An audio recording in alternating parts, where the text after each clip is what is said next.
1 Tessalonicenses capítulo 2, com grandes poderes, grandes responsabilidades. Versos 11 e 12.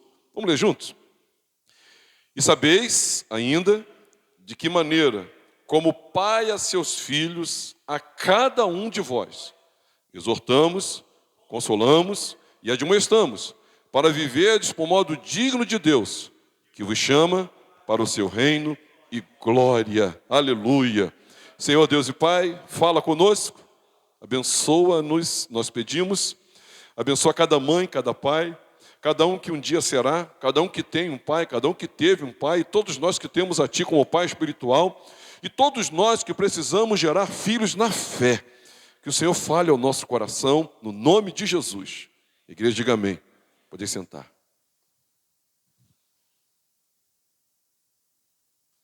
Amados irmãos, nós, hoje comemorando o Dia dos Pais, eu queria lembrar os irmãos, em primeiro lugar, todos nós temos a Deus como Pai, por termos recebido a Jesus como Senhor e Salvador. Quem está satisfeito aí com o Pai Celestial, diga glória a Deus. Glória a Deus. Alguns de nós temos os nossos pais vivos, né? Alguns de nós, outros, os nossos pais já partiram.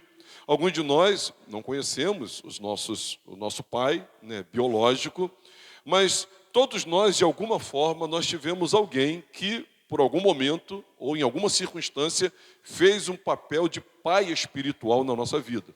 Ainda, todos nós precisamos gerar filhos na fé. Inclusive você que é adolescente, você já pode ter filhos, não biológicos. Você que é solteiro, já pode ter filho, não biológico. Mas você já pode gerar filhos na fé. Você já pode evangelizar, já pode educar, mostrar o caminho, adotar no seu coração. Diga para o seu vizinho, você tem que gerar filhos na fé. Gerar filhos na fé. Essa frase, né, ela é atribuída primeiro a um filósofo e depois ela fez parte, né, de um dos filmes do Homem-Aranha, acho que de 2012, parece, uma das versões. Quando ele entra numa crise, aí o tio dele chama ele para conversar, e ele estava muito chateado por ter tanto trabalho e não queria mais ser Homem-Aranha. Aí o tio dele disse para ele assim, olha, você precisa entender uma coisa, com grandes poderes vem grandes responsabilidades. E todos nós, irmãos, por termos o Evangelho no coração, a palavra de Deus na nossa mente, e sermos habitados pelo Espírito de Deus, nós temos grandes poderes. Diga para o seu vizinho, você tem grandes poderes. No livro de Atos, que é o Evangelho do Espírito Santo, capítulo 1, versículo 8, e recebereis poder ao descer sobre vós o Espírito Santo. Você não é Homem-Aranha não, você tem poderes. Você não é super-homem não, você tem poderes. Poderes que o Espírito Santo comunicou a você. O poder de ser um mártir, o poder de perseverar, o poder da autoridade do nome de Jesus, o poder de viver ainda aqui, mas provando já da realidade de lá. Ele nos deu poder, poder da fé. A fé é poderosa, o poder da esperança, o poder do amor, que é mais forte do que a morte. Nós temos poderes. E sobre nós, irmãos, pais que já somos, ou por designação, né, divina e aclamação também dos nossos filhos, assim como netos, já que somos investidos de grandes poderes, também pesam sobre nós grandes responsabilidades. E essas responsabilidades sobre a vida de todo cristão. O apóstolo Paulo, irmãos, na condição de fundador dessa igreja de Tessalonicense, dessa região, e ele se coloca como um pai. Paulo se sentia como uma espécie de pai daquela igreja. Ele sabia que lhe pesava grandes responsabilidades. E essas responsabilidades que lhe pesavam, o apóstolo, ele se coloca como um pai. E ele então começa a cuidar deles como um pai.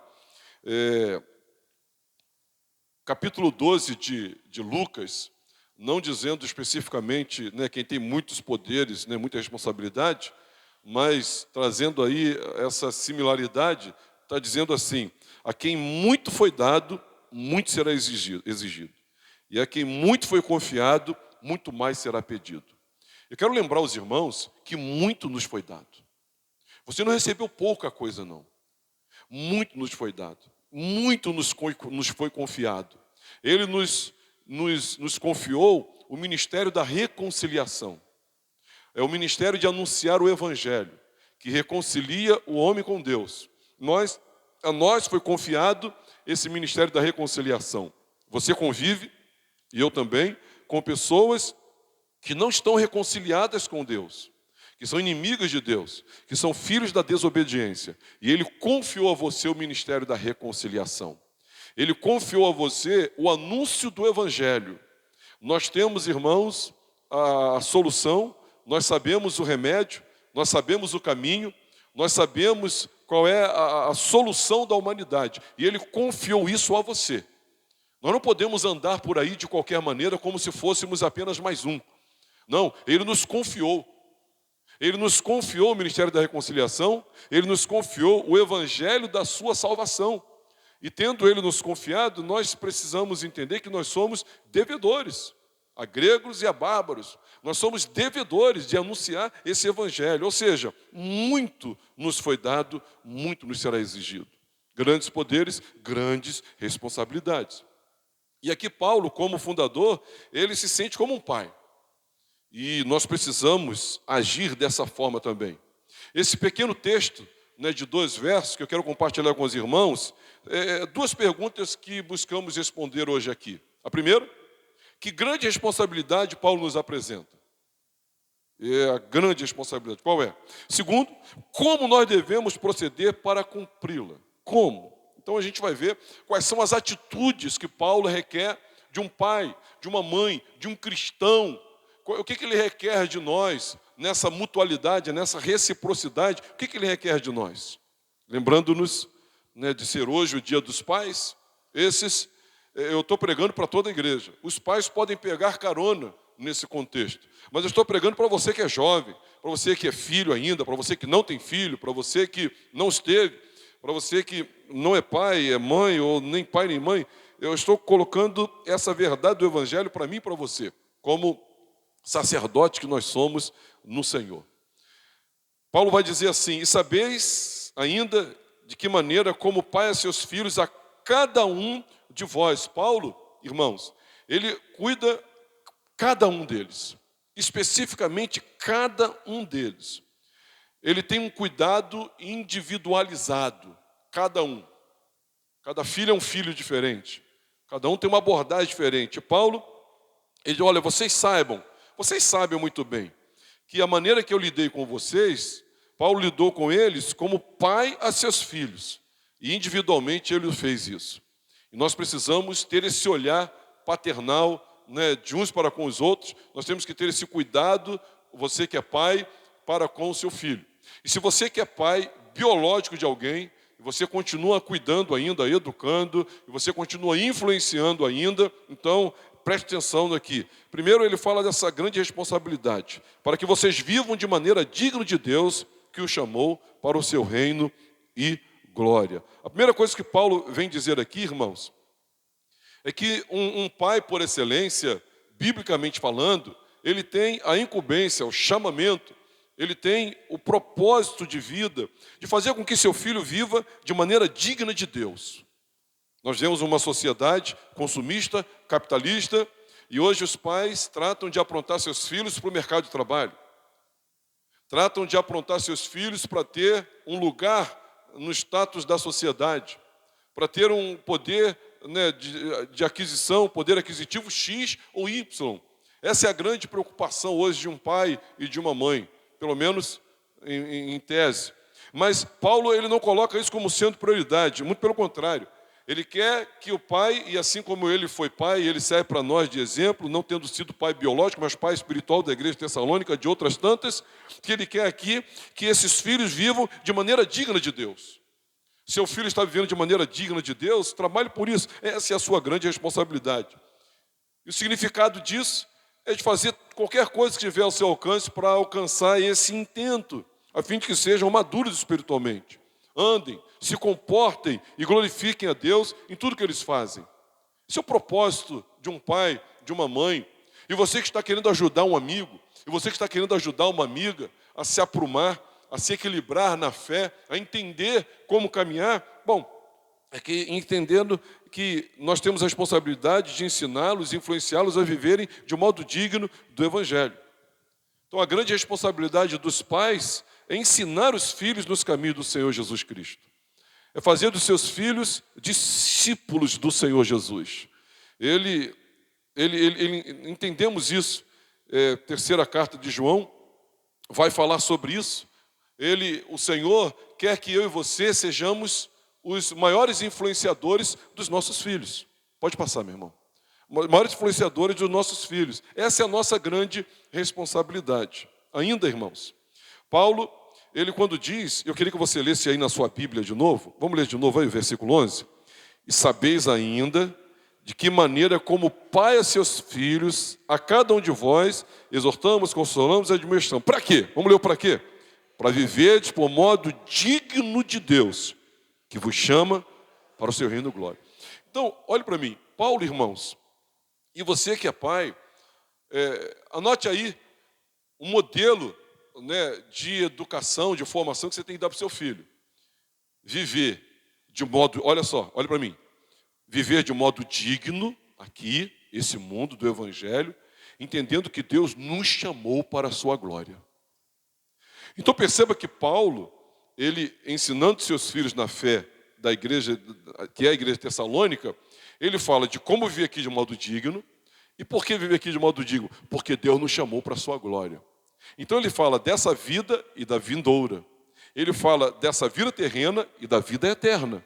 Ele fala da perspectiva. Então, ainda mesmo sendo criança, essa perspectiva de eternidade, Paulo entende, e entendemos nós, que um pai já deve influenciar, já deve mostrar para o seu filho que essa é uma realidade. Isso não é algo que você tem que ensinar quando tiver 15, 16, 17, 18 anos, mas já desde cedo. Já desde cedo, para viver de modo digno de Deus, que vos chama para o seu reino e glória. Nós fomos chamados para o seu reino e glória. Vivemos no reino já e ainda não. Já estamos no reino de Deus, mas ainda não se consumou tudo que há de ser.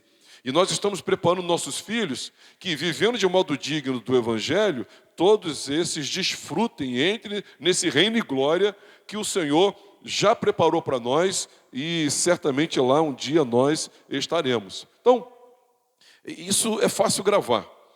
Pastor, qual é o meu papel como pai? Ensinar seu filho a viver de modo digno. Por quê? Qual é a motivação que eu dou para ele?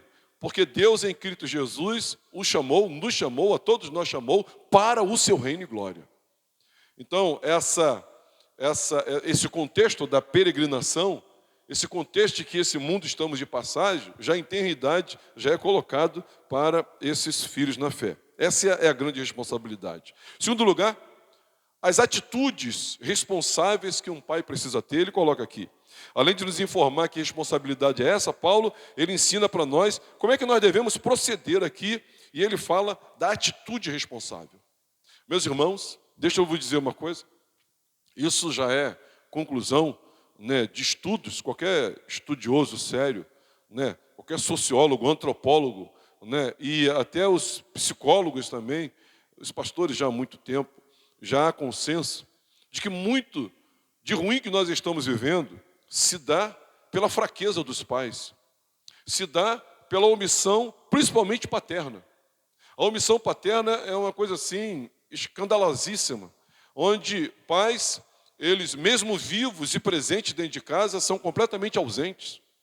Onde pais, alguns desses abandonam, né, os seus filhos e deixam com a mãe, que desde o ventre vai cuidando, e essa, na ausência do marido, né, ou do seu parceiro, vai criando seu filho, e essa criança cresce sem uma referência masculina, sem a disciplina, né, de um homem dentro de casa, e com isso os desdobramentos, o efeito borboleta, o efeito cascata, o efeito dominó, isso, irmãos, vem trazendo aí violências, vem trazendo aí uma sociedade completamente distorcida nos seus valores, vem trazendo famílias disfuncionais, vem trazendo critérios completamente invertidos, E muito disso é a ausência masculina. Logo, Paulo aqui, irmãos, ele destaca pelo menos 3 atitudes responsáveis. Ele olhando para o seu filho, para os seus filhos, e nós olhando para os nossos filhos, e você que gera filhos na fé, e você que está cuidando, você que é líder de um grupo, de alguma coisa, de alguma forma, eu vejo Paulo aqui lidando com o desânimo daquela igreja, eu vejo Paulo lidando com a tristeza, e ele lidando como exemplo de perseverança para eles lá. Então, nessa atitude responsável, a primeira ação responsável que Paulo coloca aqui é a exortação. Repete comigo, exortação. Essa exortação, essa palavra é interessante, na referência Strong, você vai ver que significa chamar ao lado para confortar, estar perto para instruir, ajuntar para uma convivência, colocar no colo para consolar e encorajar. Veja o cuidado. Essa é uma ação animadora, abençoadora. E Paulo, irmãos, usando essa analogia, obviamente que ele não colocou cada membro da igreja dele no colo, mas essa palavra, ela tem esse conteúdo, essa riqueza no que ela quer transmitir para mim e para você também. O papel de um pai é exortar. Essa exortação não é uma exortação para ferir com raiva ou para ferir em castigo. Essa exortação que ele usa aqui, paracaléu, ele significa confortar, chamar para perto, instruir, colocar no colo, consolar. Ou seja, nós precisamos fazer isso. E Deus, irmãos, Ele faz isso conosco.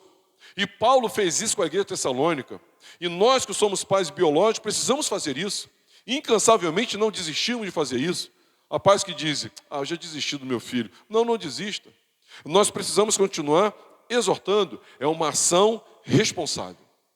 Assim como ele mostra para nós, irmãos, que era uma grande responsabilidade, e essa responsabilidade, né, ela gera uma ação responsável, e a primeira ação responsável é a exortação.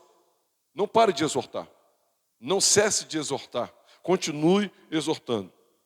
A segunda que Paulo, ele coloca aqui, ele fala, exortamos e consolamos.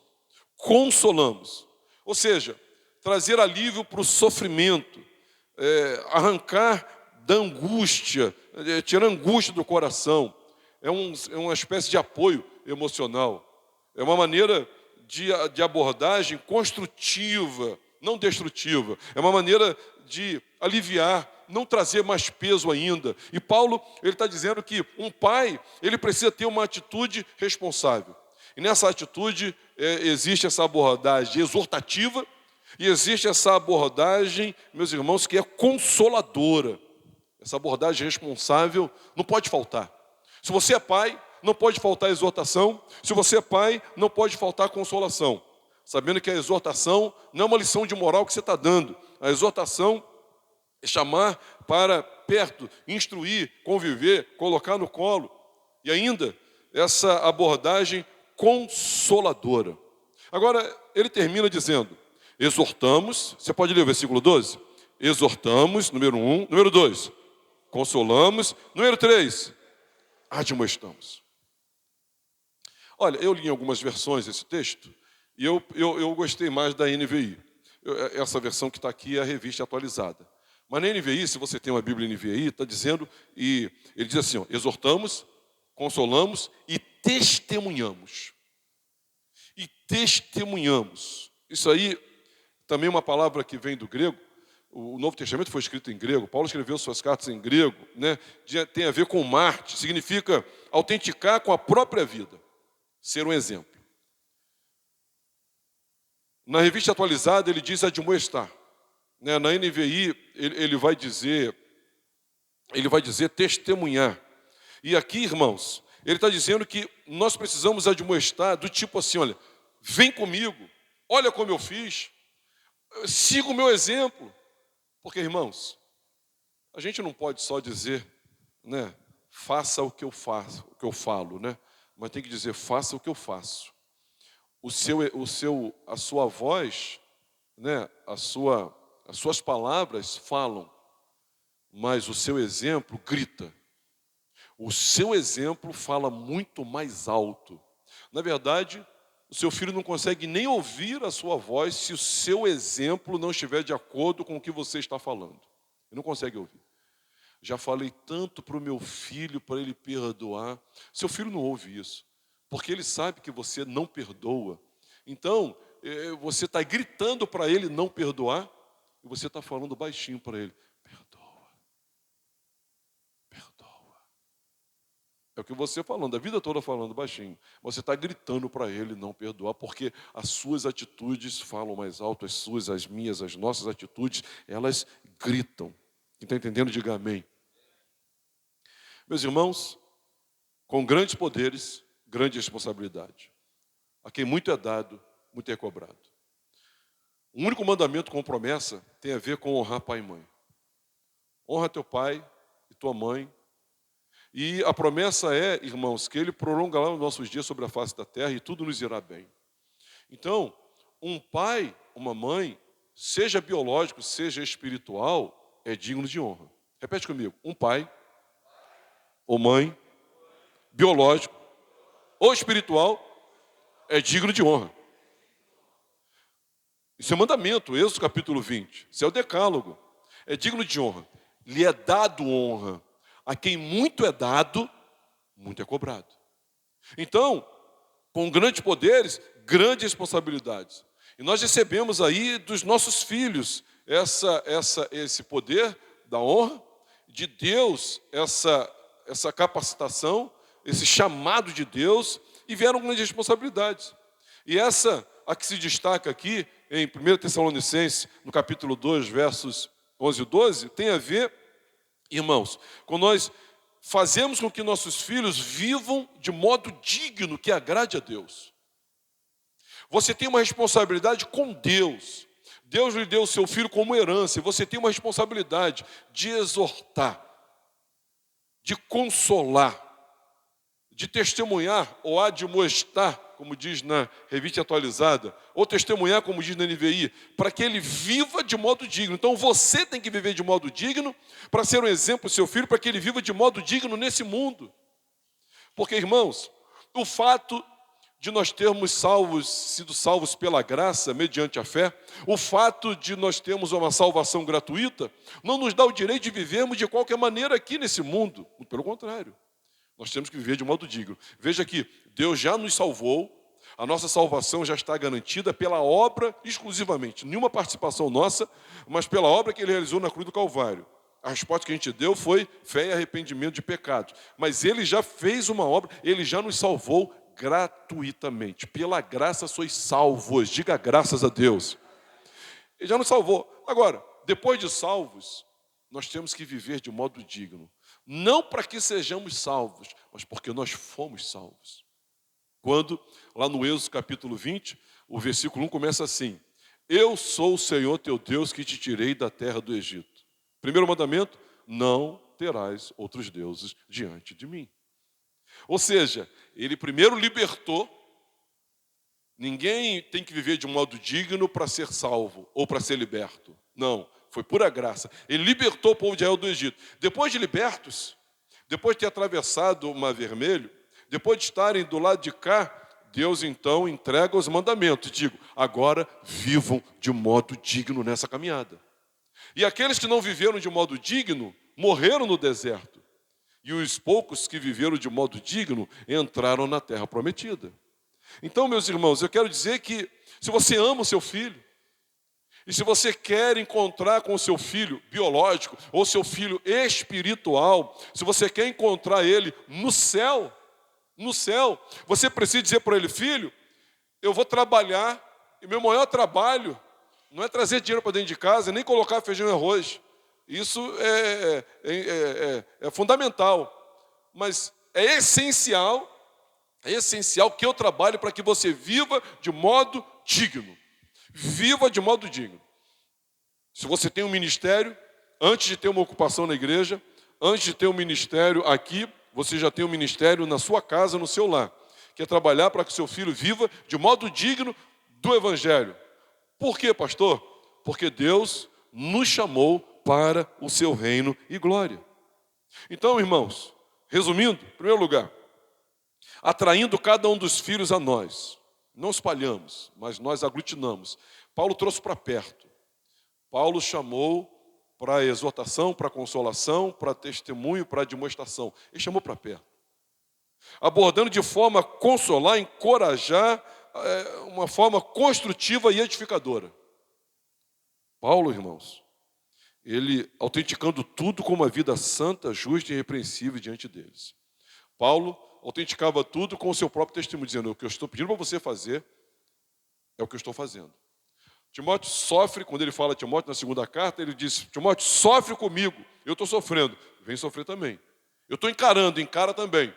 Eu não estou me esquivando, fique comigo também. Então ele agindo assim como exemplo, e eu e você precisamos olhar para isso. Sempre, irmãos, sempre lembrando que nós não estamos trabalhando, irmãos, para ter uma vida maravilhosa aqui, ponto. Nós estamos trabalhando, irmãos, para que nós possamos fazer parte do seu reino e da sua glória. Diga amém por isso. Sempre lembrando aos filhos de que Deus está nos chamando para o seu reino e para a sua glória. Você tem que lembrar isso ao seu filho. Você tem que lembrar para o seu filho que nós estamos aqui de passagem. Senão, ele não vai se dar conta disso. Precisa lembrar isso. Sempre lembrando os seus filhos que nós estamos de completa passagem aqui. Pode passar, irmão.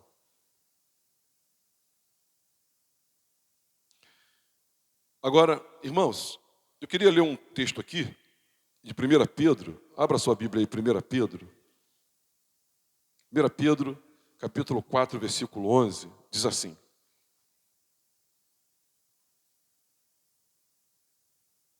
serviam uns aos outros, cada um conforme o dom que recebeu, como bons despenseiros da multiforme graça de Deus. Se alguém fala, fale de acordo com os oráculos de Deus. Se alguém serve, faça-o na força que Deus supre, para que em todas as coisas seja Deus glorificado, por meio de Jesus Cristo, a quem pertence a glória e o domínio pelos séculos dos séculos. Talvez você diga: pastor, eu não estou conseguindo fazer isso. Eu estou com dificuldade de fazer isso. Nós temos que pedir a Deus, irmãos, força que Deus dá. Porque o texto diz assim: serviu uns aos outros, cada um conforme o dom que recebeu, como bons dispenseiros da multiforme graça de Deus. Se alguém fala, fale de acordo com o oráculo de Deus. Se alguém serve, façam na força que Deus supre. Então nós estamos servindo a Deus quando estamos cuidando dos nossos filhos, biológicos e espirituais. Nós estamos servindo a Deus quando estamos trabalhando nossos filhos para viverem uma vida digna. Nós estamos servindo a Deus quando nós estamos alertando nossos filhos que nós estamos nos preparando para o seu reino vindouro e a sua glória que há de manifestar-se completamente um dia. Portanto, irmãos, se você tem encontrado dificuldade, Deus dá força para isso. Se você se decepcionou e está enfraquecido, o Senhor, Ele fortalece você. Quem crê nisso, diga amém. Ele fortalece a mim, Ele fortalece a você. Não vou dizer para você que é sempre flores. Talvez há pais que passam grande dificuldade com seus filhos, espirituais e biológicos. Mas o Senhor, Ele supre nos dando força. Se pedirmos a Ele força, Ele nos dá e nós o fazemos e completamos esse trajeto, essa carreira com uma força que só o Senhor pode nos conceder.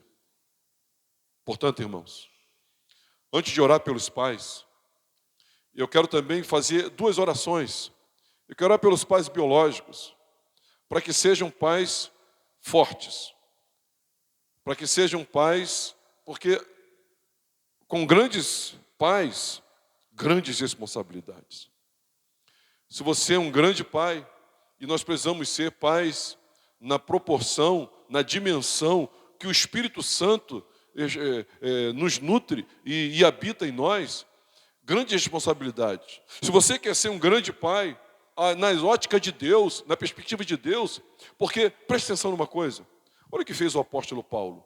Ele bota a cara, irmãos, nessa carta, e escreve publicamente, dizendo: eu quando estive com vocês, eu tratei vocês como filhos.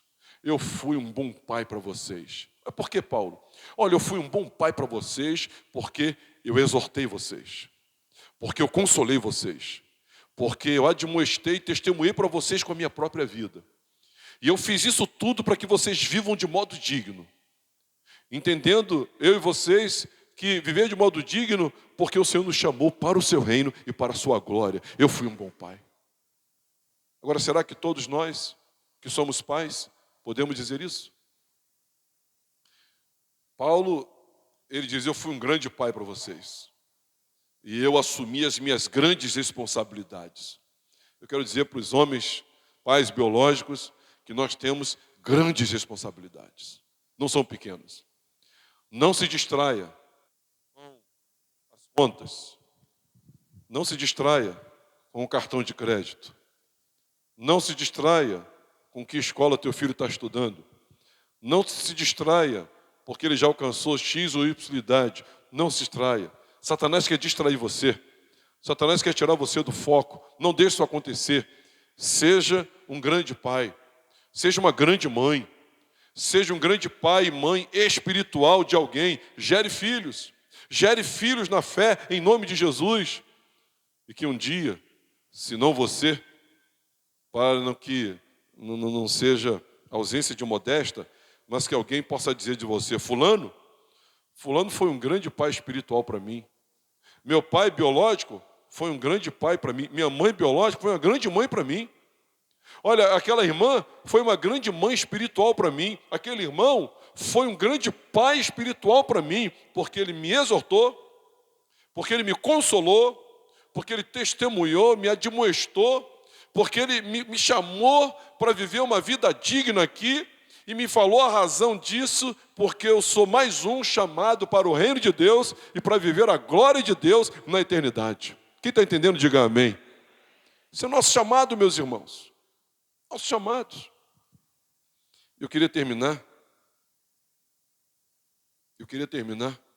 Eu vivi num tempo, irmãos, quando eu me converti, foi um tempo na igreja brasileira, onde a ênfase da igreja brasileira era a volta de Jesus. Quando eu me converti, a ênfase da igreja brasileira era o batismo no Espírito Santo e a volta de Jesus. Não tinha outro assunto. A volta de Jesus e o batismo. Os hinos, a volta de Jesus e o enchimento do Espírito Santo. Os retiros dos jovens, a volta de Jesus e o enchimento do Espírito Santo. Esse foi o tempo que eu vivi, quando eu me converti. Hoje nós vivemos em tempos, irmãos, de grande esfriamento espiritual, onde ninguém está nem aí para a volta de Jesus e muito menos para o seu Espírito. O Espírito é o Deus esquecido. E a volta de Jesus, muitos nem acreditam que isso vai acontecer.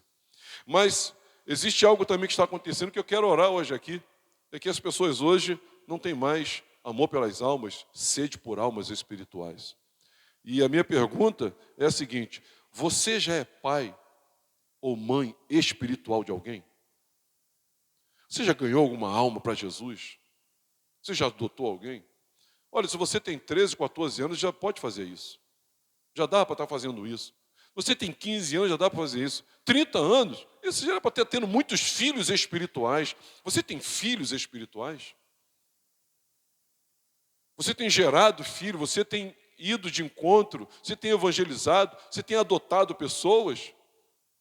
O apóstolo Paulo se ressente quando ele escreve aos Coríntios, dizendo, olha, ele usa, na revista atualizada, ele usa a palavra preceptores, mas ele está falando de mestres. Olha, tem muitos professores no meio de vocês, mas não tem pai. Pai, só eu fui pai de vocês. E uma das coisas que faltam dentro das igrejas, porque mestre, gente para ensinar a Bíblia tem a rodo. Agora, para ser pai e mãe, pouca gente. Também escrevendo aos Coríntios, Paulo diz assim, olha, de novo sofro as dores de parto até ser Cristo gerado em vós. É uma gestação, é um incômodo, né, da educação, da formação espiritual, da formação no crescimento da graça, no crescimento do amor. Meus irmãos, nós precisamos de pais e mães espirituais. Gente que diga assim, eu vou adotar fulano, adotar ciclano. Ontem, na festa da família, eu estava me lembrando de alguns saudosos que já não estão mais no nosso meio, que lideraram grupos de vida e hoje já estão no Senhor. Gente que não tinha o conhecimento bíblico que muitos de vocês têm. E foi pai e mãe de muita gente aqui. E adotou muita gente aqui no coração. E gerou muita gente aqui espiritualmente falando.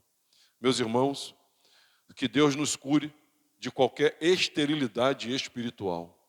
Que Deus cure você. Se há mulheres estéreis aqui, espiritualmente falando, se há homens estéreis aqui, espiritualmente falando, eu quero orar para que Deus cure e que Ele levante pais espirituais. Gente que gere filhos na fé, que adotem esses filhos na fé, que sejam pais, grandes pais, assumindo suas grandes responsabilidades, que sejam pais, porque, irmãos, se você exortar como um amiguinho, não vai dar certo, é provável, coleguinha, ou como líder, não, eu sou líder e vou te exortar, ou usando a sua patente, eu sou diácono, eu sou pastor, vou te exortar. Olha, não vai dar certo. Mas quando o filho recebe a exortação do pai, ele pode até torcer o bico, mas lá no fundo ele está dizendo assim, ele está certo, é isso mesmo que eu preciso, isso aí é uma grande prova de amor na minha vida. Então, nós temos que ter pais e mães aqui para que haja exortação, para que haja consolação, para que haja admoestação e testemunho entre nós e que sejamos uma igreja, irmãos, férteis. Uma igreja fértil, uma igreja que gera luz, uma igreja que gera filhos, uma igreja que adota filhos, uma igreja que educa filhos e uma igreja que forma cristãos que estão aguardando a volta de Jesus. Amém, meus irmãos?